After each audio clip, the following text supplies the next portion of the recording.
कल वाली बात पूरी समझ में आपकी आ गई थी? कल की, कल कोई प्रश्न आपने किया था, वो प्रश्न पूरी समझ में आ गई कि नहीं आपकी? वही मतलब है चेतन वाला। आपको अपने अपने प्रश्न का उत्तर अपने प्रश्न का वो मालूम नहीं है हम क्या बोले थे, क्या पूछे थे? हाँ वही चेतन स्वरूप आत्मस्थिति बात हुई थी। यही तो होता है जब सही ढंग से कोई प्रश्न नहीं किया जाएगा, क्योंकि पहली बात तो मन मजबूत नहीं है, हम जो पूछ रहे हैं उसी में संशय है, और जब संशय उसी में रहेगा तो संशय निवारण कैसे होगा? और निवारण होगा तो अस्थायी कैसे होगा? चर्चा साहब जो हुई थी, हाँ, किस विषय पे हुई थी? विषय मतलब मेरा प्रश्न यह था कि मन एकाग्र, स्थिर और शांति, क्या यही स्वरूप स्थिति है? नहीं, आपने ये पूछा ही नहीं था। आपने पूछा था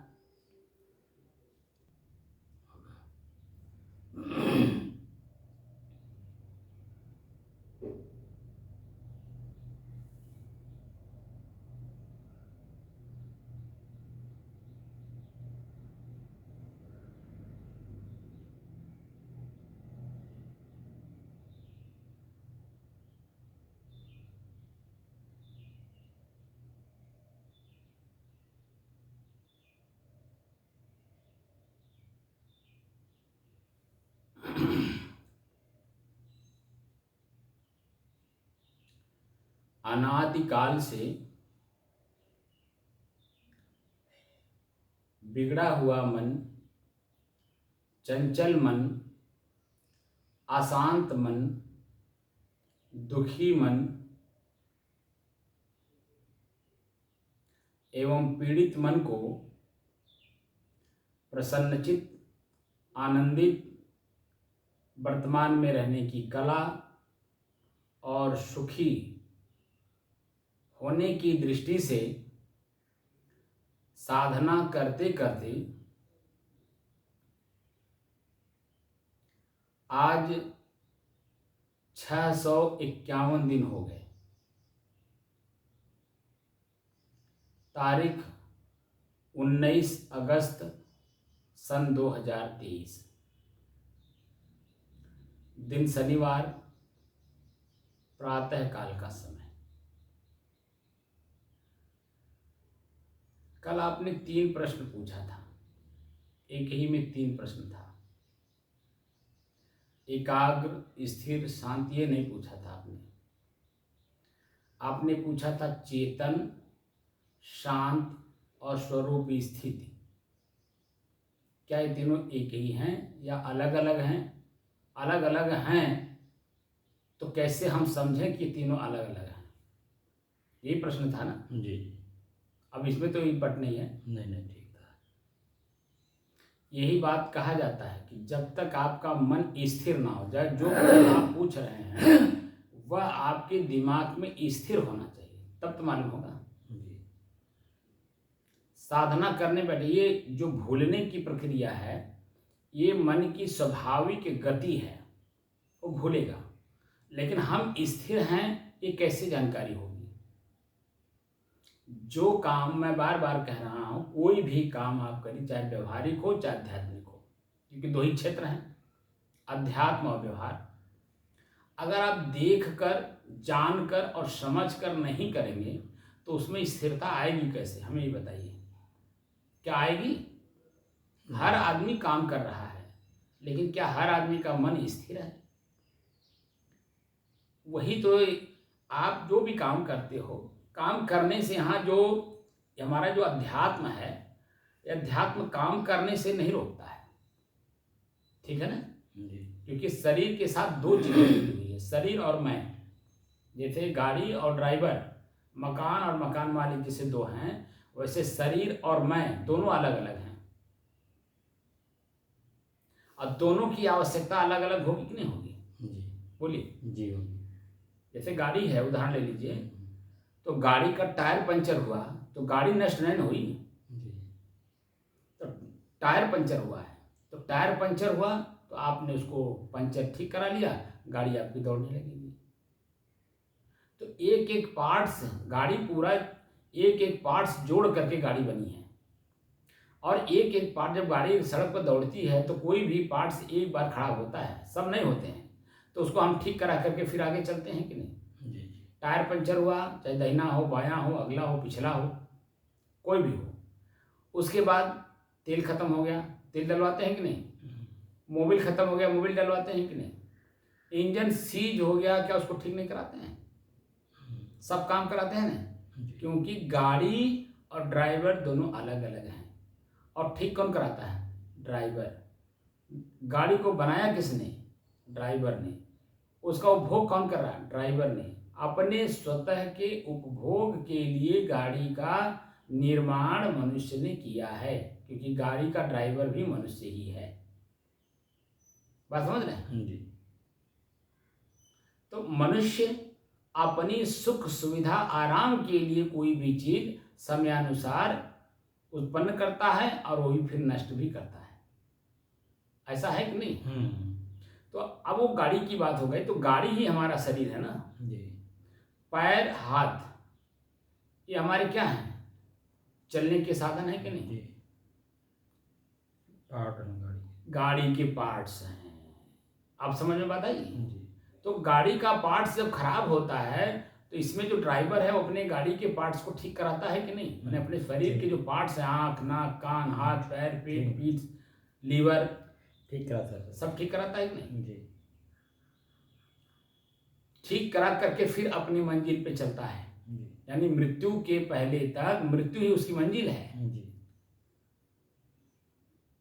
शरीर का नष्ट हो जाना, नष्ट होने से पहले शरीर को छोड़ने तक उसको मृत्यु बोलते हैं। मृत्यु उसकी अंतिम मंजिल है इस शरीर का। और तब तक, जब तक मृत्यु नहीं आ जाती तब तक उसको ठीक करा करा करके चलता है कि नहीं। जी। तो जो आपने पूछा, चेतन, शांति और स्वरूप स्थिति, इन तीनों में क्या अंतर है, क्या तीनों एक ही हैं या अलग अलग हैं। अगर अलग अलग हैं तो हम समझें कैसे। जब आप चेतना में रहेंगे तभी तो समझेंगे। चेतना में रहेंगे ही नहीं तो क्या आप समझेंगे। चेतना का मतलब होता है अंदर से जागृत। जैसे गाड़ी का ड्राइवर अंदर से जगा रहता तब तो गाड़ी का सुरक्षित यात्रा करता है। गाड़ी के अंदर में ड्राइवर सो जाए तो यात्रा कैसे करेगा, बोलिए। नहीं कर सकता ना जी। और जो जहां वो जिस पॉइंट पे पहुंचा हुआ है उस पॉइंट का आनंद कैसे लेगा, माने जिस स्थान पर, पॉइंट का मतलब जिस स्थान पर पहुंचा है। जी। यात्रा करते करते लखनऊ पहुंच गया बस्ती से, तो लखनऊ का जो शहर है वो एक स्थान न हुआ, पॉइंट हुआ। तो पॉइंट पे पहुंच करके वहां भी वो देख कर, जानकर और समझ करके चलेगा। जैसी गियर की जरूरत होगी, गियर बदलता रहता है। शहर में घुसने के बाद 2 से 3 चौथा गियर नहीं लगा पाता है, क्योंकि हर 2 मिनट पे 3 मिनट पे आपको चौराहे मिलते रहते हैं, और फिर दोनों में सड़क खुली रहती है, इधर से उधर लोग चलते रहते हैं, सड़क पे भीड़ होती है, तो वहाँ हर बार जो है गियर बदलता है, ब्रेक लेता है, एक्सीलेटर लेता है, हार्न देता है, चौकन्ना रहता है, दाएं बाएं आगे पीछे देख के चलता है। तो और जब शहर छोड़ देता है और जब लगातार चलने के लिए 4 लेन पकड़ लेता है, तब आप उस समय में आप देखिए, बार बार एक्सीलेटर नहीं, बार बार ब्रेक नहीं लेता है, बार बार गियर नहीं बदलता है। बस एक बार गियर उसने बदला, ठीक, समय अनुसार, और उसके बाद जब टॉप गियर में लगा दिया तो लगातार चलता ही रहता है, चलता ही रहता है। और उसके बाद भी आप देखेंगे कि हमेशा चैतन्य रहता है। वही नहीं कि गियर आपने टॉप में लगा दिया तो फिर सो जाओ, चलो गाड़ी चलती रहेगी। अपनी मंजिल पर जब तक पहुंच नहीं जाता है तब तक देखिए वो आंख पे झपरी भी आने नहीं देता है। अब अगर आंख पे झपरी अगर आ रही है तो साइड में खड़ा करके चाय पिएगा, मुंह धोएगा, पानी पिएगा, ठीक है ना। उसके बाद थोड़ा सा जब चैतन्य हो जाता है तो फिर चलता है। और अगर ज़्यादा नींद आ रही हो तो साइड में खड़ा करके, और उसके बाद पहले सो लेता है, उसके बाद तब आगे चलता है। क्योंकि यात्रा हमें दूर की करनी है और समय समय से गाड़ी को और ड्राइवर को अगर रिलैक्स नहीं करेंगे, शांत नहीं करेंगे, उसकी यथास्थिति को बनाएंगे नहीं, तो वो आगे चल नहीं पाएगा, तो आगे जाकर के एक्सीडेंट कर जाएगा। ऐसे हमारे शरीर का है और मैं हूँ। मैं जब तक इस शरीर में हूँ वही मैं ड्राइवर हूँ, अपने गाड़ी का ड्राइवर मैं स्वयं हूँ। बात हमारी समझ रहे हैं जी। तो जब हम चैतन्य रहेंगे तभी तो हमारे शरीर में कहाँ दर्द हो रहा है, कहाँ पीड़ा दे रहा है, कहाँ कराहने की आवाज़ आ रही है, किस कारण से आ रही है, तब न समझेंगे। और जब उसका निवारण करते हैं, देखिए पहले तो हमारे शरीर में कोई दर्द नहीं है। हम लोग जब यहाँ बैठे हैं, बैठने से पहले चल के आए हैं, घर से आए हैं, आने के पूर्व यहाँ बैठने से पूर्व तक देखिए आपके पैर में कहीं दर्द नहीं था।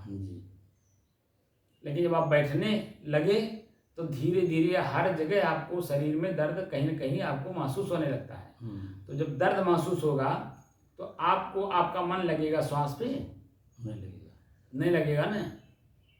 तो उसको क्या करते हैं आप, हमने जो साधन बताया है कि लगातार उसी को देखिए।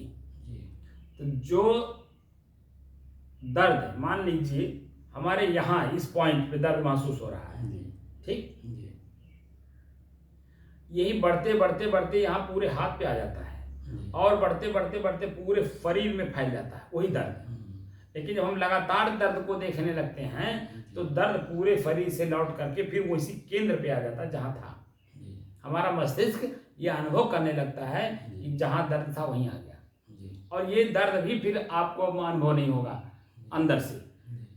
लेकिन जब उस साधन का प्रयोग आप करेंगे तभी अनुभव होगा। बाकी तो जो लोग भी इस साधन का प्रयोग नहीं कर रहे हैं, उनका शरीर आप देखिए जब पीड़ा बढ़ने लगती है तो छटपटाने लगते हैं, कराहने लगते हैं, ठीक है, दर्द से चिल्लाने लगते हैं, क्योंकि वो पूरे शरीर में फैलने लगा। क्योंकि ये शुरू यहाँ हुआ है लेकिन धीरे धीरे धीरे पूरे शरीर में फैलने लगता है, क्योंकि ब्लड सर्कुलेशन हो रहा, उसी के साथ पूरे शरीर में सब कड़ी जुड़ी हुई है। पूरे शरीर की कड़ी एक दूसरे से जुड़ी हुई है नहीं, मांस वगैरह देखिए सब एक दूसरे से जुड़ी हुई है, वो एक दूसरे को ट्रांसफर करती रहती है, पूरे शरीर में अनुभव कराती है। लेकिन जैसे ही हम अपनी चेतना में आकर के अपने श्वास को देखने की बजाय हम उसी दर्द को देखने लगे, 5 मिनट भी नहीं लगता पूरे शरीर का दर्द अपने आप गायब, उसी केंद्र पर जाकर के मन जाके टिकता है कि यहाँ दर्द हो रहा है, और वह भी अलग महसूस होने लगता है। जो दर्द खत्म हुआ और जहाँ केंद्र है उसका दर्द का, वहाँ वो अपने शरीर से अलग महसूस होता है। तो ये चेतना में रहता है। ये क्या है? चेतना। और जब वही दर्द खत्म हुआ तो अनुभव अपने आप में कराएगा कि शांत हो गया। बात समझ में? ये तो चेतना और शांति का अनुभव है। स्वरूप स्थित का मतलब होता है शरीर का कोई भी अंग कितना भी पीड़ा हो, कितना भी कराहने की आवाज आने की क्षमता शरीर में हो, वो सब शांत हो और हम अपने आप में हो। मेरे शरीर का ज्ञान मुझे अपने आप में ना रहे, एकदम शांत स्थिति। देखिए नींद की अवस्था में आपके शरीर की स्थिति बदल जाती है, लेकिन स्वरूप स्थित की स्थिति ऐसी नहीं होती है, वो ऐसे ही रहेगी। लेकिन मन कल्पना में नहीं जाएगा, कोई चीज याद नहीं करेगा, ना आँख का देखा हुआ, ना कान का सुना हुआ, ना जीभ का स्वाद लिया हुआ, ना पैर से चला हुआ, ना स्थान, ना पढ़ा हुआ, ना सुना, कोई भी चीज वहां नहीं रहेगी। बिल्कुल सब अपने अपने जगह पे शांत, और अंदर से किसी भी प्रकार की चिंतन, चिंता, दर्द, पीड़ा, कराहना, आनंद की अनुभूति, सुख का अनुभूति कुछ भी नहीं हुआ। बस वो जैसा है उसी अपने जैसे में शांत रहता है, बस ऐसी उसकी स्थिति रहती है।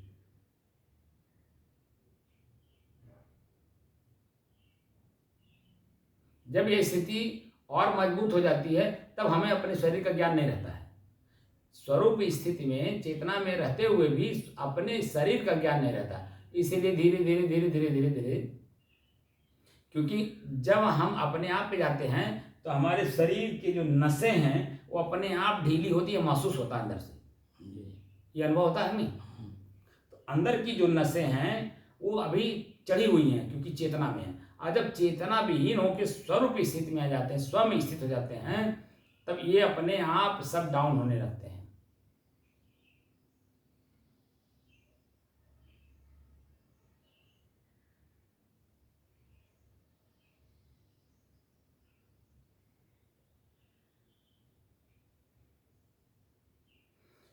ये सब अनुभव की बात है हमारी। देखिए अभी मैं बोल रहा हूं तो सोच सोच के बोल रहा हूं, ठीक है ना, चेतना में रह के बोल रहा हूं। तो हमारी नसें खड़ी हैं, हमारी सारी नसें खड़ी हैं, मस्तिष्क की, शरीर की, गर्दन की, सब हमारी, देखिए हाथ की भी अपने आप सब चल रही हैं। लेकिन जैसे स्व में स्थित होंगे तो हम अपने को अनुभव कराएगा, अंदर से पहले चेतना में अनुभव कराएगा कि आपकी सारी नसें जो खड़ी थी वो ढीली हो रही हैं, अपने आप शांत हो रही हैं। और ये इनका अनुभव करने के बाद वो जो अनुभव हो रहा है वो अनुभव भी खत्म हो जाएगा। स्व में स्थिति में चेतना भी खत्म हो जाएगी, शांति का अनुभव भी नहीं होगा। बस सिर्फ जैसे मैं बार बार बताता हूँ, पानी पानी में जब मिलता है, पानी का जो रूप रंग है और दूसरे पानी का रूप रंग है, दोनों जब आप में मिलते हैं तो देखिए कहीं कुछ अलग दिखता है। लेकिन एक पानी में अगर कुछ मिला हो तो दूसरे पानी में जब मिलेगा तो अपना रंग वहां दिखाएगा। लेकिन जब पानी पानी में मिलेगा तो कभी अपना रंग नहीं दिखाता। ऐसे पानी के अलावा जैसे 5 तत्व हैं, तो मेरा भी तो अपना एक तत्व है, मैं भी तो एक तत्व हूँ।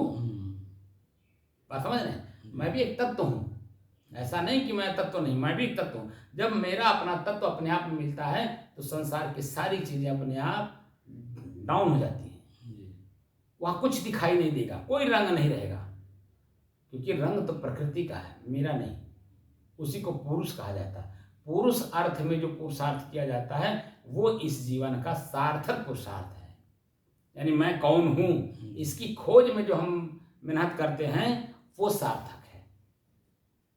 एक सार्थकता व्यवहार में मैं कौन हूं, किस परिवार में जन्म लिया हूं, मेरे इस परिवार का क्या स्थिति है, गरीब हैं, मध्यम हैं या अमीर हैं, तो उस स्थिति में अपने स्थिति को बदला जाता है। हम गरीब हैं, बिल्कुल गरीब हैं, हमारे पास खाने को नहीं, यानी हमारे परिवार के पास खाने को नहीं है, तो बच्चा देखता है, देख करके कुछ काम करता है, कमा करके लाता है तो अपने भी खाता है, परिवार को भी खिलाता है। वही बच्चे, उसी में से तो कोई निकल के जाता है, ऐसे तो होता है। तो हमारी जो स्थिति बनती है वो स्थिति वर्तमान स्थिति को देख के बनता है। तो उसमें देखिए रंग घुलने लगा। तो वहां भी मैं कौन हूं, शरीर का ज्ञान करता है, उसके बाद तब अमीर होता है। और जो वास्तव में जन्म मरण से छुटकारा पाना चाहता है तो शरीर और मैं का पूर्ण ज्ञान रखना पड़ेगा। तो हम शरीर में आसक्त किस किस चीज से हैं, आंख से आसक्त हैं, कान से आसक्त हैं, नाक से आसक्त हैं, जीभ से आसक्त हैं, कि पेट से आसक्त हैं, कि पैर से आसक्त हैं, कि हाथ से आसक्त हैं, कि लिंग से। हम ये हमारे जो पार्ट्स हैं इसमें हम किसमें आसक्त हैं, जिसके बिना मैं नहीं रह पा रहा हूं, 1 मिनट के लिए भी नहीं रह पा रहा हूं, वही आसक्ति को हमें जीतना है। भूख भी अगर हम आसक्त किया हो तो उसको धीरे धीरे जीता जाता है, चेतना में रह के जीता जाता है। वो एक दिन में नहीं होता है, धीरे धीरे कम करते करते। जैसे अभी आप उस दिन मुझे बताए कि मैं 1 रोटी पे अब आ गया, तो धीरे धीरे ना आए, अचानक नहीं आए होंगे। और जो ये साधन मिला, इस साधन के लाभ हमें वो जो आपका कम हुआ। देखिए एक चीज जब हमारे पास 100 रुपया है तो 1000 के सामने ये 100 रुपये माने कुछ नहीं है। लेकिन 1000 सामने नहीं है तो 100 रुपये ही मेरे लिए बहुत महत्व है कि नहीं? क्योंकि हम उसके आगे मुझे जानने ना उसको प्राप्त करने का कोई साधन है और ना खर्च करने के लिए मेरे पास है। तो 100 रुपया ही मेरे लिए वो 1000 लाख करोड़ के बराबर है। लेकिन जैसे ही 100 के आगे हमें 1000 दिखाई दिया तो बेकार हो गया, तो 100 खत्म हो गया। 1000 के आगे जाना 50, 10,000 के सामने 1000 कोई माने नहीं रखता। 10,000, 20,000 के सामने कोई माने नहीं रखता। ऐसे जब ऊपर उठेंगे तो हमारी अपनी सारी स्थितियों को जीतने में आसानी होगी, क्योंकि मैं में ये कुछ है नहीं। तो जब मैं का अनुभव हो जाएगा तो इनको जीतने में आसानी होगी, क्योंकि सबसे बड़ा अगर धन हमारे पास है, मैं स्वयं में जब मिल गया तो इसकी आसक्ति जीतने में आसानी होगी, क्योंकि वो सबसे बड़ा लाभ है पूरे संसार में, यानी विश्व में या वर्ल्ड में सबसे बड़ा लाभ है स्वयं को स्वयं में स्थित करना, सबसे बड़ा लाभ है। और यह इसके धन, इस धन के बराबर स्वयं को स्वयं में स्थित करने वाला जो धन है, इस धन के सामने वर्ल्ड का कोई संपत्ति उससे आंक नहीं सकता, उसकी तुलना में नहीं आ सकता। और वहां तो छोड़िए, तो बहुत बड़ी बात बता दी मैं, आपके शरीर का जो समय है 1 मिनट का समय, ठीक, 1 मिनट का मतलब होता है 60 सेकेंड। 60 सेकेंड के नीचे आ जाइए 1 सेकेंड का, 1 सेकेंड का जो समय आपका चला गया, वह पूरे वर्ल्ड की संपत्ति दे करके आप 1 सेकेंड वापस नहीं कर सकते। तो शरीर की कीमत कितना है, समय का कीमत कितना है, और शरीर और समय को हम कितना फालतू खो रहे हैं, क्या इसका एहसास है हमें? बोलिए। शरीर की इंद्रियां, उनके भोग के सुख के लिए हम अपनी कितनी बड़ी कीमती चीज को अब पानी की तरह, यानी धूल की तरह उसमें मिट्टी में मिला रहे हैं। अपने आप अपने समय को खो रहे हैं कि नहीं खो रहे हैं? क्या इस बात की जानकारी है किसी को? इसी समय की जानकारी देने के लिए संत महात्मा ढोल पीट पीट करके, खजड़ी पीट पीट करके, भजन गा गा करके हमको आपको चिता रहे हैं। और वह चेतना उसी के अंदर में आती है जो कुछ पूर्व में किया होता है। जो वर्तमान में 10% लोग कार्यरत हैं, कहीं न कहीं किसी काम में व्यस्त हैं, चाहे वो खेती करते हो, बिजनेस करते हो, नौकरी करते हो, कहीं भी आप वो 10% हैं। और 10% लोग ही जो आपस में तालमेल रखते हैं, उन्हीं को अध्यात्म भी प्रिय लगता है, क्योंकि वो अपने मन से काम करते हैं, चेतना से काम करते हैं। तो चेतना को जगाने के लिए तो शब्द बोला जाता है, कान सुनता है तो अंदर से मंथन होता है, और मंथन करके ही जब हम अपनी चीज को जागृत करते हैं, अपनी शक्ति को जागृत करते हैं। मैं स्वयं कर सकता हूँ, क्यों नहीं कर सकता हूँ? संसार का कोई भी काम अगर किया है तो मनुष्य ने किया है, क्या नहीं किया? जरूरत मनुष्य को है, जरूरत भी मनुष्य को नहीं, जरूरत तो सबको है, पशु को भी जरूरत है। आप देख लीजिए, जो अभी आपने नहीं मालूम होगा, हरिद्वार में मैंने देखा था दूधाधारी आश्रम है। हाँ? हरिद्वार में एक दूधाधारी आश्रम है। अच्छा। एक महाराज जी थे, सन्यासी महात्मा थे, दूधाधारी, बैरागी महात्मा थे, दूधाधारी। तो बैरागी महात्मा थे लेकिन दूध पीते थे, तो दूध का बड़ा मतलब गऊ का उनको बहुत शौक था। 100 ग्राम से लेकर के 100 लीटर तक की दूध देने वाली उनकी गौशाला में गाय रहती थी। 100 ग्राम से लेकर और 100 लीटर तक की गायें उनके गौशाला में रहती थी दूधाधारी के समय में। ठीक है। उसके बाद मैंने जो देखा, दूधाधारी जी को तो मैंने देखा नहीं था, तो काफी पहले चले गए थे। वो स्थिति भी बदल जाती है, जब आदमी अपने स्वयं नहीं रहता तो नौकर चाकर या बाद वाले नहीं उस बात को समझ पाते हैं। तो लेकिन फिर भी मैंने देखा वहां पे कि गाय को एसी में रखा जाता है। एक गाय है वो एसी में ही रहती है, दूसरी गाय है उसके आमने आगे पीछे जन्म उसके बर्फ की सिल्ली लगाई जाती है। इतना गर्म है। अब समझ लीजिए, एक है कि जन्म उसे सामान्य रूप से खा रही है, और लोग हैं उनको यथास्थिति माने जैसी उनकी वो होती है मांग उनके शरीर की, वैसा उनको रखा जाता है, तभी वो रह पाती है। नहीं तो जब वो नहीं रह पाएंगी, मर जाएंगी। तो हमारे शरीर की स्थिति हम खुद जो उसको तो माने आवश्यकता उनको है कि नहीं, लेकिन मनुष्य उसको पूरा कर रहा है। मनुष्य से लाभ ले रहा, मनुष्य पूरा करेगा। स्वाभाविक बात है, लाभ जो लेगा तो ही पूरा करेगा। तो मनुष्य लाभ ले रहा गाय का तो उसका पूर्ति करना ही पड़ेगा। लेकिन कहने का मतलब है कि उसी एनवायरनमेंट में वो रहती है, उसी वातावरण में तो 100 लीटर वहीं रहेगी। वहां से जब आप ट्रांसफर करेंगे तब आपको उसके वो जो वातावरण है वहां का वो आपके अपने घर में देना पड़ेगा। तो देना ही पड़ेगा सर, लेकिन आवश्यकता तो है ना सबको। बात समझ रहे हैं? सबको दूध की आवश्यकता है। नहीं नहीं नहीं नहीं नहीं, आप समझिए, शरीर की आवश्यकता, जो वातावरण है शरीर की, वो तो सबको जरूरत है ना। जरूरत है ही। जब शरीर है तो शरीर के अनुसार जो है शरीर में आवश्यकता उसको है, उसी इन्वायरमेंट में वो जाकर जन्म लेता है। बात समझ रहे हैं? तो मनुष्य को जरूरत है तो मनुष्य अपना काम खुद नहीं करेगा, पशु तो करेगा नहीं। मनुष्य करेगा।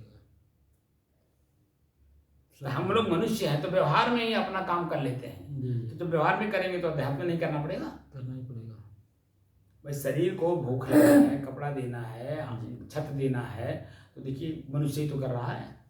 मनुष्य ही बनवा रहा है, मनुष्य ही बना रहा है, मनुष्य ही उसको गिरा भी रहा है, मनुष्य प्रयोग भी कर रहा है। मनुष्य प्रयोग भी कर रहा है। तो आवश्यकता आविष्कार की जननी है, यह मनुष्य के लिए है, पशु के लिए नहीं।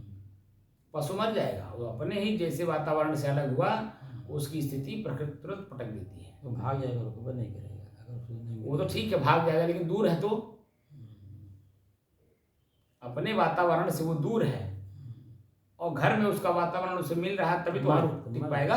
नहीं टिक पाएगा। नहीं, घर में उसको अपना वातावरण तो टिकवे करेगा, तब टिकेगा, लेकिन अगर नहीं मिला तो मर जाएगा कि नहीं, क्योंकि किला में बंधा हुआ है।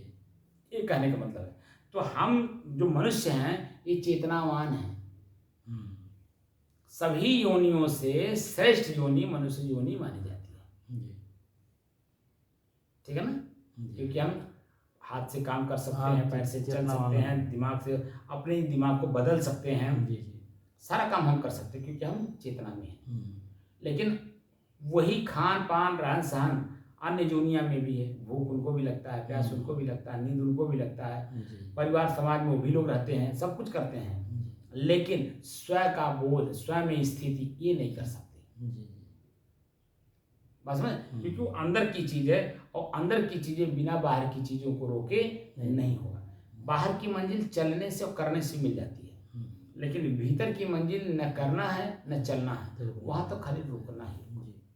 ये बातें मैं अकेले नहीं कह रहा, हमारे पूर्व के ऋषियों ने जो रिसर्च किया है, जो उन्होंने देखा है, देखिए वहां भी आंख है देखने की।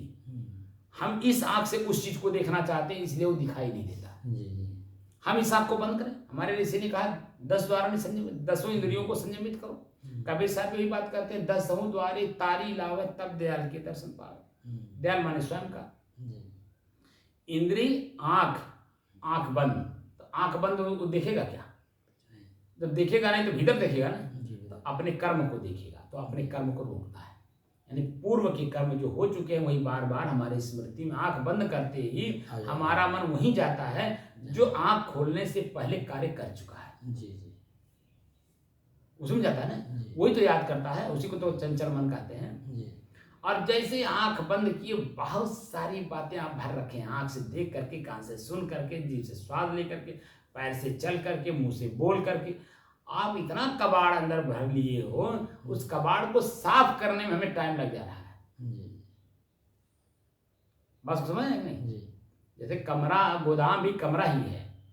अब गोदाम में ऐरू गैरू नथु खैरू हर सामान ला करके आप भर देंगे, और जिस दिन आपको चेतना होगी तो उसको खाली करना पड़ेगा कि नहीं?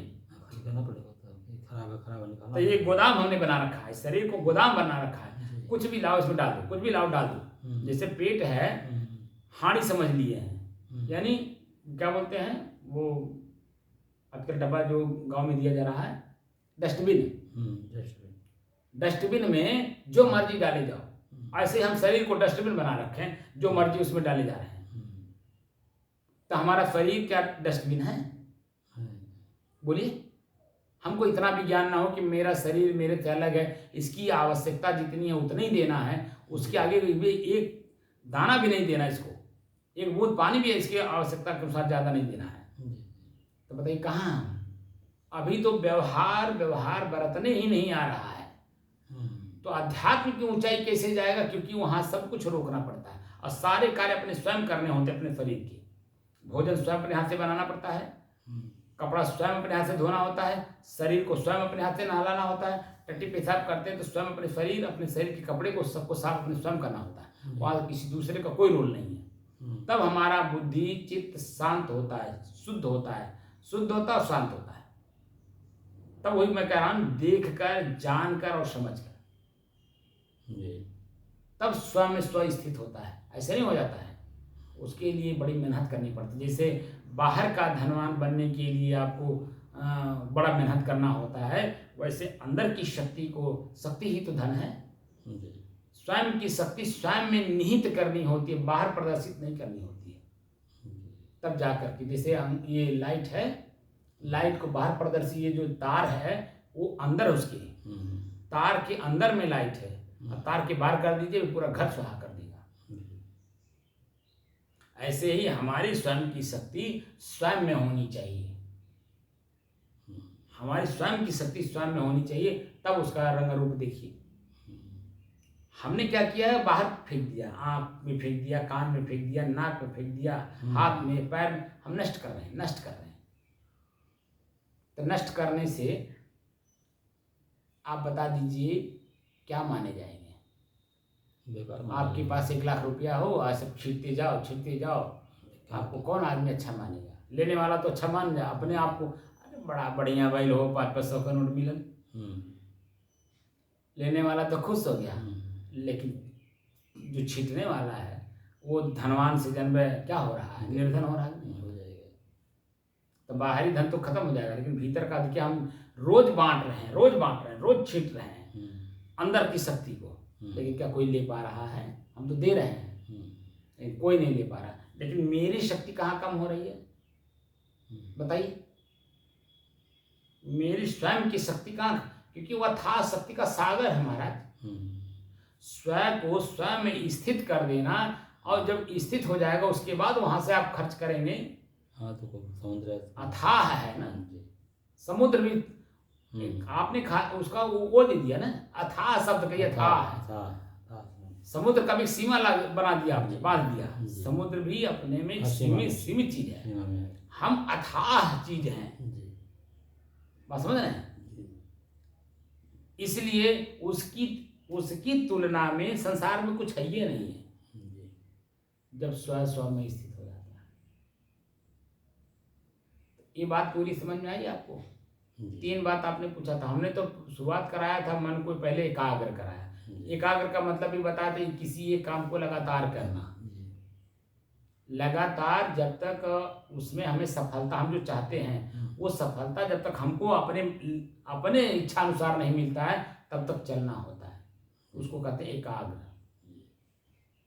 ठीक है ना? दूसरा मैंने कहा था स्थिरता। किसी एक काम को जब आप लगातार करेंगे तो स्थिर होंगे ही, अपने आप स्थिर हो जाएंगे, उसमें अलग से स्थिरता शब्द जोड़ने की जरूरत नहीं पड़ती है। वही जब आप एक काम को लगातार नहीं करते हैं, अभी ये भी कर लें, वो भी कर लें, उनसे भी मिल लें, उनसे बतवा लें, उसी को चंचल कहते हैं। लगातार आप देखिए, कोई भी बड़ा अफसर कमरे में बंद होकर के एक एक करके अर्दली को कहता है कि भैया बाहर से एक एक आदमी को अंदर भेजना, ताकि हम उसकी पूरी बात सुन सकें और वो भी अपनी बात पूरी कह सके। एक ही साथ 10 लोगों को भेज दोगे, 10 लोग एक साथ बोलेंगे तो हम क्या सुनेंगे और किसकी समस्या समाधान करेंगे, किसके पास भेजेंगे? इसलिए क्या करता है, एक एक करके भेजता है, बोल देता है को कि तुम एक एक करके अंदर भेजना। ऐसे ही अपने अर्दली को, मन को कहिए कि तुम एक एक काम को करो।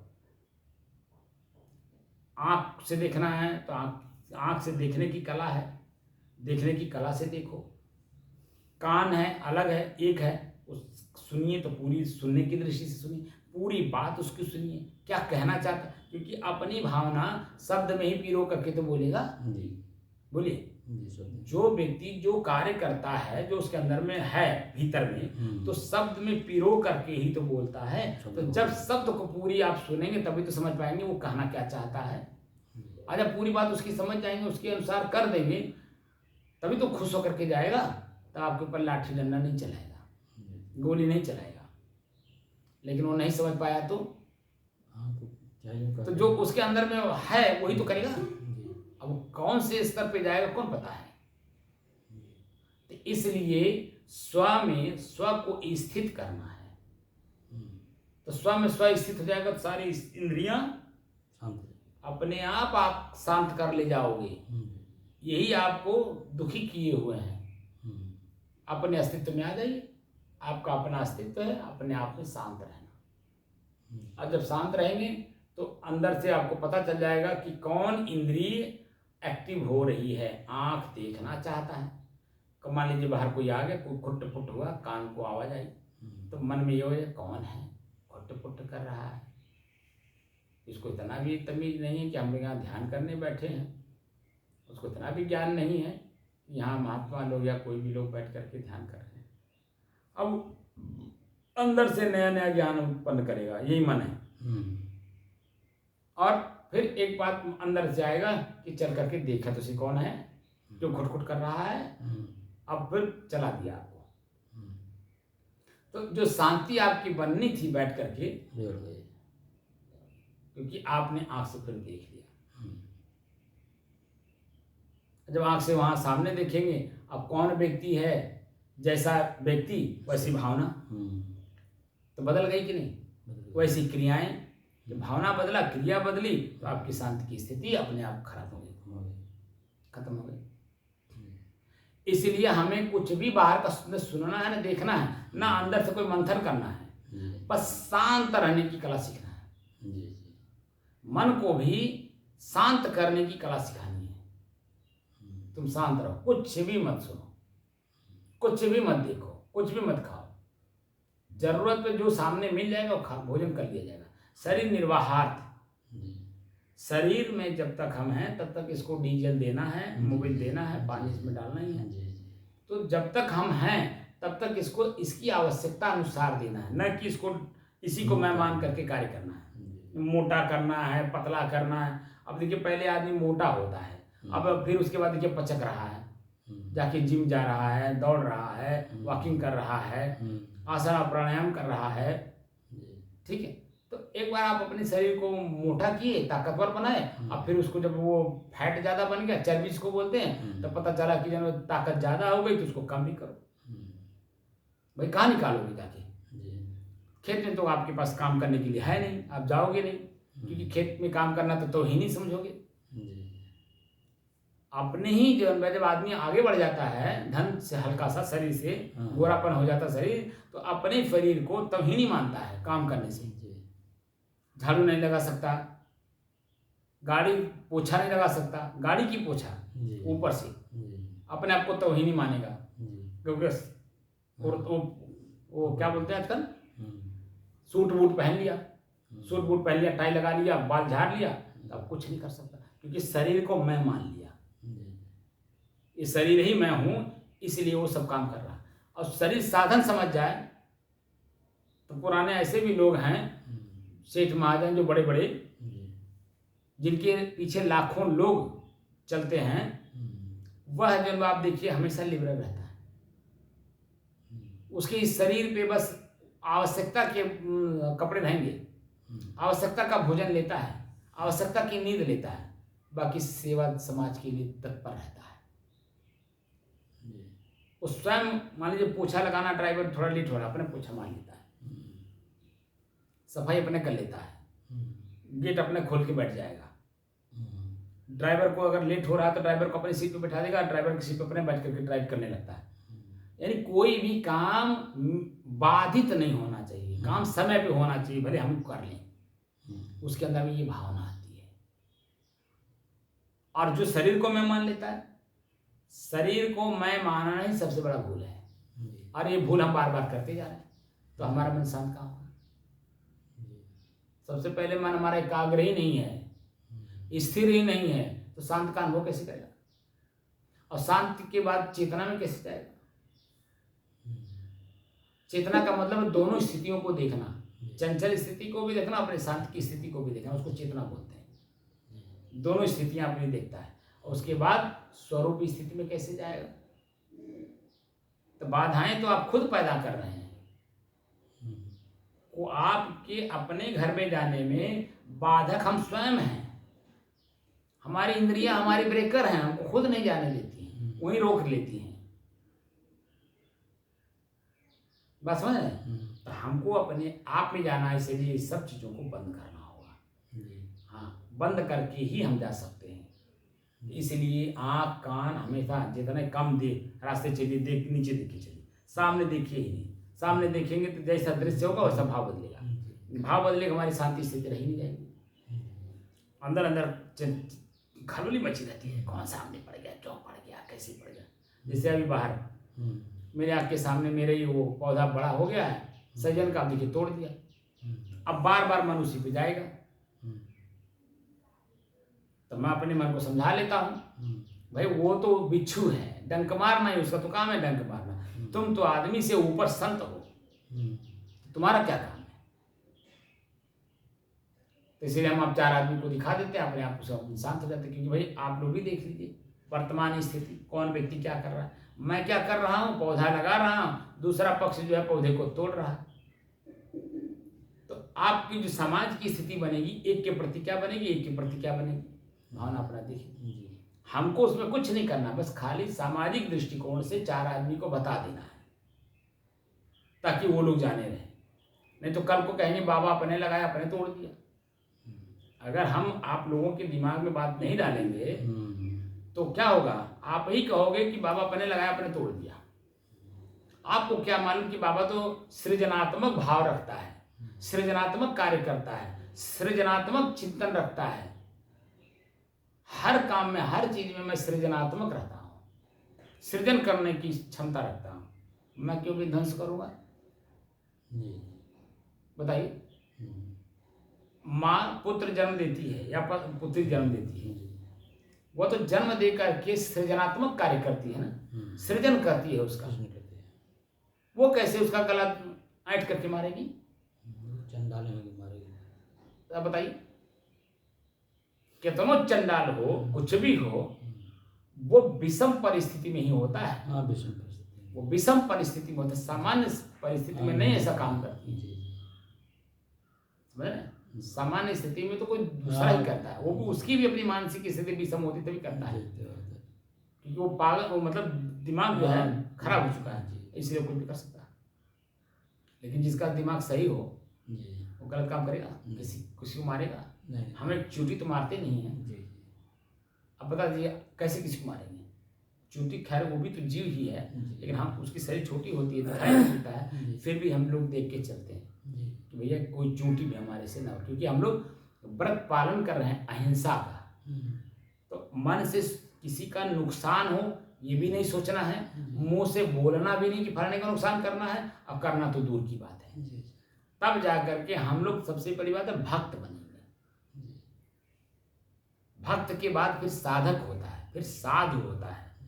फिर जब भक्त, साधक, साधु जब परिपक्व स्थिति होती है, तब जाकर के संत की स्थिति आती है। समझ रहे हैं? भक्त का मतलब परिवार में रहते रहते अपने बड़े बड़े जो मोटे मोटे बुराइयां उसको त्याग करने के लिए उनको भक्त बनाया जाता है। जैसे गाली गलौज करना, मारपीट करना, ईर्ष्या द्वेष करना, ये तो मतलब बारीक में आती है।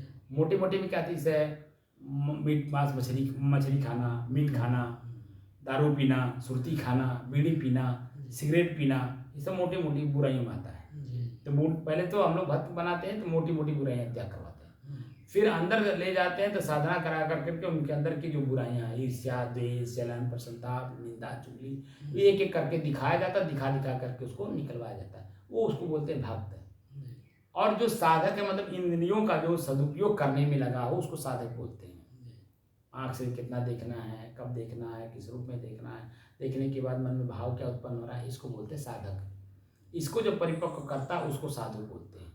और साधु जब अपने आप को बिल्कुल पूरे शरीर को अपने बस में कर लेता है और शांति स्थिति उसकी परिपक्व हो जाती है, तब उसे संत कहते हैं। और सदगुरु किसको कहते हैं? जो अपने सानिध्य में रख करके जिस साधक को अपनी चीजों को सिखाता है, तो सीखने वाले के लिए वो सिखाने वाला सदगुरु हो जाता है, क्योंकि उसकी सारी लायबिलिटी ले लेता है। जैसे बच्चे के लिए माँ के पेट में जब बच्चा रहता है तो माँ का खाना पीना, उठना बैठना, सोना जागना, चलना फिरना सब बच्चे का ही होता है। ऐसे ही जो है जब साधक गुरु को समर्पित हो जाता है तो गुरु के शिष्य के लिए वो गुरु सदगुरु होता है, सत्य का काम करता है, क्योंकि आवश्यकता पे हर चीज देता है। सत्य का काम करता है, चोरी नहीं सिखाएगा, बेईमानी नहीं सिखाएगा, ठगी नहीं सिखाएगा, मतलब कोई ऐसा कार्य नहीं सिखाएगा जिससे कि मेरा अपना मन स्वयं दुखी हो या हमारे कार्य से कोई दूसरा दुखी हो। समझ रहे कि नहीं? तो ये जो शांति की स्थिति है ये हमारी अपनी तरफ बढ़ने की पहला स्टेप है। एकाग्र, चंचल मन एकाग्र, स्थिर और शांत। फिर उसके बाद वो शांति का चेतना बनी रहनी चाहिए। फिर आगे का कार्य करेंगे तब जा करके अपने स्व में स्थित हो पाएंगे, क्योंकि हर चीज़ को त्याग करना होगा।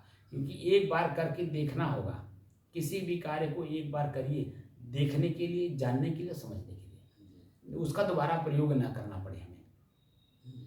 क्योंकि बार बार करेंगे तो बार बार आप ठगाएंगे, बार बार आपका मन पीड़ित होगा, बार बार मन आपका उत्साहित होगा। ना हम उत्साह हैं, ना हम दुखी हैं, ना हम दुख है, ना सुख है, ना आनंद है, हम कुछ भी नहीं है, अपने आप पे शांत है। जैसे मैंने बताया ना, बहुत बड़ी बात आपको बताया, छोटी बात नहीं, कि पानी पानी में जब मिलता है तो दिखाई नहीं देता है, लेकिन पानी में कोई भी रंग मिला हो जब दूसरे पानी में मिलेगा तो वो रंग वहां अंतर दिखा। पानी में कोई अंतर नहीं है, लेकिन रंग में अंतर है। तो हमारी इंद्रियां हमारे रंग हैं, हमारी इंद्रियां ही हमारे रंग हैं। ये जिस रंग में रंगी हुई है उसी रंग में आप भी रंगे हुए हैं, तो वो रंग दिखाई देता है। मैं अपने आप में अगर रहूं तो कोई वहां रंग है ही नहीं। मुझे भी कांटा कटता है, मुझे भी दर्द होता है, तो मैं आपको कैसे कष्ट दूंगा आप बता दो। जब मैं स्वयं में मिल जाऊंगा तो मैं सभी जीवों को मैं अपने जैसा ही देखता हूं। तो जब मैं अपने जैसा देखूंगा तो किसको लूटूंगा, किसको दुख दूंगा, किसको पीड़ा दूंगा, आप बताओ। क्योंकि सामने वाले की पीड़ा मेरी खुद की पीड़ा है, क्योंकि मैं जो मैं हूँ वही सामने वाला भी। बशर्ते ये है कि वो अपने ब्रेकर में उलझ गया। आँख के ब्रेकर अलग है, कान का ब्रेकर अलग है, नाक का ब्रेकर अलग है, जीभ का ब्रेकर अलग है, उसी में उलझा हुआ है। लेकिन अगर उस लेवल पे जाके देखा जाए तो हम में और आप में कोई अंतर नहीं है। वही स्थिति हमारी, वही स्थिति आपकी। जब हम लोग अभी श्वास को देखना शुरू करेंगे, श्वास का परिणाम में जो स्थिति आती है वो आपकी और मेरी एक जैसी हो जाती है कि नहीं? भले हम चिंतन में व्यवहार अलग हों, लेकिन वो जो स्थिति है बराबर सबकी होगी, दोनों की हो जाती है। में आ जाए तो ही सब बराबर। तब आप बता दीजिए, जब उस लेवल पे हम देखेंगे तो किसको कष्ट देंगे? बल्कि दूसरे को कष्ट निवारण के लिए अपने कष्ट को भूल जाएंगे।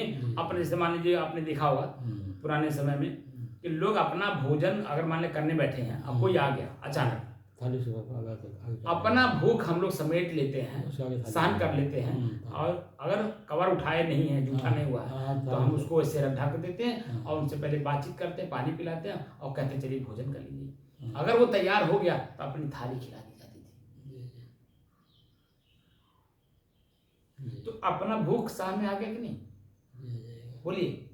और जब वो खा लेता है तो कितना मन गदगद होता है, कितना प्रसन्नचित होता है। बोलिए। उस व्यक्ति से पूछिए जिसने ऐसा किया हो। ऐसा आप भी कई बार किए होंगे। बहुत हो जाता है, होता है नहीं होता है? चाहे वो आप अपने वर्क जगह पे या घर पे, कहीं ना कहीं आपने किया होगा। उस समय की अपनी मानसिक स्थिति देखिए कैसी है, कितना प्रसन्नचित होता है। उस भोजन से, भोजन हम नहीं किया ना, लेकिन वो भोजन करने से जो हमें लाभ मिलता है, शरीर संतुष्ट होता है, उसका कई गुना तो खिला देने से होता है। जितना खाने दो खिलाने से होता नहीं होता है? ये स्थितियां आती हैं और स्वयं जन्मदम क्या आनंद की अनुभूति होती है वो उस स्थिति को देखिए। लेकिन हम लोग बात फिर दोबारा भूल जाते हैं। जो हमारी कमाई है हमें स्वयं में एकदम क्या आनंद होता है। वो चंचल हमारी इंद्रियां है ना, इसलिए फिर वो जाकर के उसमें मिल जाती है। फिर वो जो हमारी स्थिति है वो असल में इस स्थिति को कोई बताने वाला भी तो नहीं है ना, कि जो आपकी स्थिति अपनी है वही यही है। इस तरह से कोई बताने वाला मिला हो बताइए आपको? 77 साल की उम्र में इस तरह से कोई बताने वाला मिला? स्वयं की अनुभव, स्वयं की आंख से आप देख रहे हो। अब बता दीजिए वहां कैसे कहने कि तुम अंधे हो? कैसे कहा जाएगा? किससे कहा जाएगा? क्योंकि इसका मतलब खुद मैं अंधा हूं। इसका मतलब उस स्थिति को हम खुद नहीं पढ़ रहे हैं। ये स्थिति बनती है। पढ़ा कोई तो बता पाएगा। इसीलिए संत के अलावा कोई नहीं जानकारी, कोई समाज का व्यक्ति आपको इस लेवल पे नहीं ले जा सकता, संत के अलावा। और वो भी संत जब अपने अनुकूल देखते हैं कि वास्तव में इसके अंदर में इच्छा है, लगन है उस चीज को जानने की, तभी देते हो भी, वो स्टेप स्टेप पे देते हैं। जैसे अभी आप देखिए 651 दिन हो गया, 600 दिन तक तो हमने क्या क्या दिया, जो बाहरी चीजें थी। 600 के बाद इधर 50 दिन से मैं आपको क्या दे रहा हूं, स्वयं में कैसे स्थित हो जाता है, उसी की चर्चा कर रहा हूं ना। जैसे चर्चा होती है। लेकिन 600 दिन पहले एक एक दिन जब मैंने आपको अपने अनुकूल बना पाया, तब इसकी चर्चा कर रहा हूं, नहीं तो इसके पहले कहाँ किया था। खाली अपने श्वास को देखो, उसी के बारे में खाली चर्चा किया, बाहरी चर्चा किया, लेकिन स्वयं का स्वयं में स्थित होने की कला नहीं सिखाया, क्योंकि मुझे मालूम है कि वो पात्रता नहीं आई है। ये तो मुझे न मालूम है कि वो पात्रता नहीं आई है। और ये पात्रता मैं क्यों कह रहा हूं कि नहीं आई है, क्योंकि मैं उस चीज को 10 साल पहले लगातार 10 साल करके देख लिया हूं, तब मैं जो है उस चीज को कह रहा हूं। क्योंकि गुरु जी जब शुरुआत किया हूं मैं अध्यात्म का, तो लगातार 10 साल गुरु जी के पास रहा, तब उस स्थिति को समझ पा रहा हूं मैं। अपने भोग को जीता, नींद को जीता, बाहरी हर चीज से जीता अपने आप को। मैं जमीन जायदाद धन संपत्ति सब अपने में लुटाने में लगा हूं। मैं तो कहता है मेरे पास इतना है कि तो तुम्हें वही ले लो। हम जितने खाली रहेंगे उतने हमारी स्व में स्थिति होगी। हम अंदर से भरने की कोशिश करिए, हमार है, ये हमार है, ये हमार है, ये तोर है, ये तोर है, तब हमारी स्थिति नहीं बन सकती है। अरे हमारे अंदर में जो उसको पहले खाली कर दो आप। देखिए प्रारब्ध जब तक रहेगा तब तक आपका, गंवार लोग बल्कि कहते हैं अरे ये मुहा फर ले बते देवे करी, वो कितना ऊंचा ज्ञान रख रहा है। और ये अपने आप को चतुर चालाक बना तो कितना छिनैती डकैती और छल कपट में लगे हैं, तो अपना खुद अपने आप को दूषित किया जा रहा है। वो कितना अपने आप को साफ कर रहा है, संतुष्ट अपने आप में। अरे मुहा जे फर ले बत सजवा देवे करी, तो चोरी नहीं करता, बेईमानी नहीं करता, डकैती नहीं डालता, किसी के साथ छल कपट नहीं करता, राग द्वेष नहीं करता, अपने आप में देखिए वो अपने कितने स्थिर है। वह उत्तम व्यक्ति है जो ये बात को कह रहा है, असलियत तो नहीं जान रहा है, लेकिन फिर भी इतना तो कह रहा है अरे ये मुहा फर ले बाती देवा करी, मतलब प्रारब्ध जो है जो मेरा है वो तो मिलेगा ही, तो मैं चोरी बेईमानी क्यों करूं।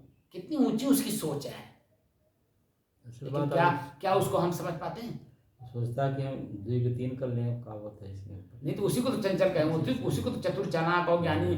ज्ञानी आजकल वही लोग हैं जो कितना किसको छल कर लें, जो प्रारब्ध उतना मिलवे करेगा, उससे अलावा 1 इंच भी नहीं बढ़ती है।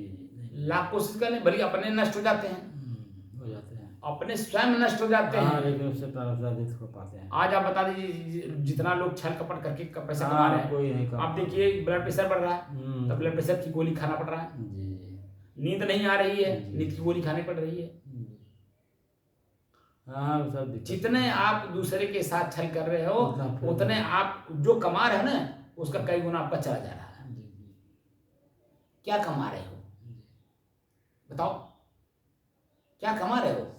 दुख, पीड़ा, आत्मग्लानि, आत्मघृणा, आत्मपश्चाताप, यही कमा रहे हो ना। ये आपके साथ दुख के अलावा कुछ नहीं देंगे। अब पीड़ा देखिए शरीर का कितना, हम समझ रहे हैं बार बड़ा फोकस, हमारे पास बड़ा धन है, हम बड़े घर के लड़के हैं, हमारे पास गाड़ी है, घोड़ा है, बंगला है, ये है वो है, तुम्हारे पास कुछ नहीं है, कुछ नहीं है। वो तुम्हारे रहते रहते तुमसे अलग है। वो कभी ये इस बात का अनुभव किए? हमारा ही अपना शरीर, इसी शरीर में मैं हूं, अब मेरा शरीर मेरे से अलग है और हमें पीड़ा दे रहा है।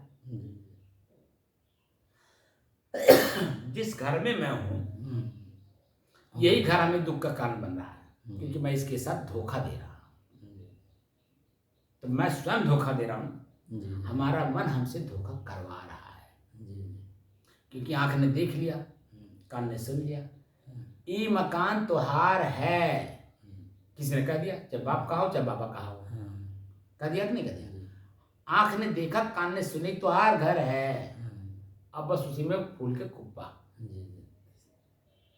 ये तुहार जमीन है, देख लिया आंख से, कान से सुन लिया, फूल के कुप्पा। ये जितना कुछ मनई लौका ताटे तुहार सब नौकर हाँ, तू एकर मालिक है, फूल के कुप्पा हो गया। तुम अपने शरीर के तो मालिक बन ही नहीं पाए, इनके मालिक कैसे बनोगे? जो शरीर जिस शरीर में तुम हो, हाँ उसे मालिक इसी की मालिक तुम नहीं बन पाए, इसके मालिक कैसे बनोगे? जो कहने वाला है वो हमारा नौकर है, वो उसके साथ नौकर और मालिक का काम करता है। मालिक अपने आप अपनी हैसियत में रहता है, अपने मालिक में की हैसियत में रहता है। इसलिए जो नौकर है वो दुखी है, पीड़ित है, शाम तक दौड़ के आता है, भैया लड़की के बियाह बा, पैसा चाहिए। बोल कितना चाहिए? 1 लाख चाहिए। चाहत रहा 1 लाख, लेकिन जौन दे दे यहाँ चल 1 लाख टिकट 1.5 लाख ले दे, और कम पड़ी और बताए। ये कहते मालिक। जिसको तुम मालिक बनाते हो वो मालिक नहीं बन पाता, मालिक अंदर से बना जाता है। हमारे देखिए आँख का में जितना जरूरत उतना हम देखेंगे, कान जितना उतना काम करेंगे सुनने का, वैसे नौकर को भी मालिक जानता है कि क्या काम लायक है, वो काम देता है उसको, उतने काम देगा, उतने काम करता है, तो आराम से वो भी आराम करता है। काम करके जो मालिक को दे देता है तो 10 मिनट बैठ लेता है। अब मालिक भी समझता भाई काम किया है, थका हुआ, थोड़ा देर बैठ ले, वो भी समझता है इस चीज को। तो मालिक और नौकर में अपनी सामंजस्य बनी रहती है कि नहीं? जीवन भर नौकर अपने आप को नौकर मानता है, अब मालिक अपने आप को मालिक मानता है, तब चलता है। लेकिन मालिक के बाद जो बेटा आता है, अब मालिक पिता के सामने जो मालिक बनने लगता है तो नौकर के साथ दुर्व्यवहार करता है। तो कहाँ वो स्थिति आती है बोलिए? तो नौकर बहुत मुश्किल से 10 रहेगा या महीना रहेगा, चले जाएगा अपना, ओकरे बाद वो बोलेगा कुछ नहीं, लेकिन कहेगा भैया ऐसा वह हमारे तनी इमरजेंसी काम आ गई बा, हम जाते तनी गए बस कहीं क्या और चली गया, चला गया। अब तू अपने मालिक बना, तो काम अपन होल करी करा। ये स्थिति है। तो हम अपने शरीर के पहले मालिक बने कि नहीं बने? हमारे जो अपने सदस्य, हमारे नौकर, हमारे आँख नौकर, हमारा कान नौकर, हमारा जीभ नौकर, हमारा नाक नौकर, हमारा हाथ नौकर, हमारा पैर नौकर, हमारा पेट नौकर, सब कुछ तो नौकर हैं आपके। आप मालिक बने कि नहीं बने? क्या इनकी आवश्यकताएं पूरी किए? काय के मालिक हो? सुखाए जा रहे हो, कर मैं व्रत हूँ, काय के व्रत हो? व्रत का मतलब होता है प्रतिज्ञा। व्रत शब्द का अर्थ ही होता प्रतिज्ञा करना। मैं ये काम जीवन भर नहीं करूंगा, प्रतिज्ञा करते हैं। अब आप बताइए, व्रत कहते हैं आज मैं व्रत हूँ, कौन व्रत है? निराजल व्रत है। पानी पिए नहीं है, कहीं व्रत है। निराजल भी हैं, पानी पिए जा रहे हैं। शरबत पिए, कहें शरबत कोई पानी थोड़ी है, बोलिए। और जब निराजल मान लीजिए रह भी गए, 24 घंटे के बाद जब निराजल व्रत तोड़ेंगे, आप देखिए कितना जब नसें सूख जाती हैं, कितना कष्ट देते हैं, कर देते हैं, बहुत कष्ट देते हैं सर। कहते हैं आज हम भोजन नहीं करेंगे, आज व्रत है। आलू खाए जी हैं, फल खाए जी हैं, बोलिए काय के व्रत हो? प्रतिज्ञा किए हो ना कि आज मैं अपने शरीर को कुछ नहीं दूंगा। वहाँ अपने शरीर आपके बस में ही नहीं है, दिए जा रहे हो, दिए जा रहे हो, दिए जा रहे हो, काय के व्रत हो? तो शरीर का पहले हम मालिक बने, फिर बाद में हम दूसरे का मालिक बने, तब मालिक और नौकर की हैसियत आपको पता चलेगा। इसलिए अब थोड़ी देर बैठिए शांति चित्त से। अपने श्वास को देखने से पहले एक बार पूरे शरीर को देख लीजिए कि मेरे शरीर में कहाँ दर्द हो रहा है, कहाँ पीड़ा दे रहा है, कहाँ खिंचाव है, कहाँ तनाव है, कहाँ मांसपेशियाँ दब रही हैं, पूरा देख लीजिए। देखने के बाद जहाँ दर्द होता है वहीं लगातार देखते रहिए, देखते रहिए, देखते रहिए। वो देखते देखते अपने आप की स्वरूप स्थित हो जाएगी, वो देखना भी बंद हो जाएगा अपने आप में। एकदम जो दर्द महसूस हो रहा था बहुत ज़्यादा, धीरे धीरे धीरे धीरे अपने आप कम होता चला जाएगा। ठीक है ना? कम होते होते पता नहीं चला कि कौन दर्द भी है, तो आपकी देखने की स्थिति खत्म और स्वयं में स्वयं स्थित हो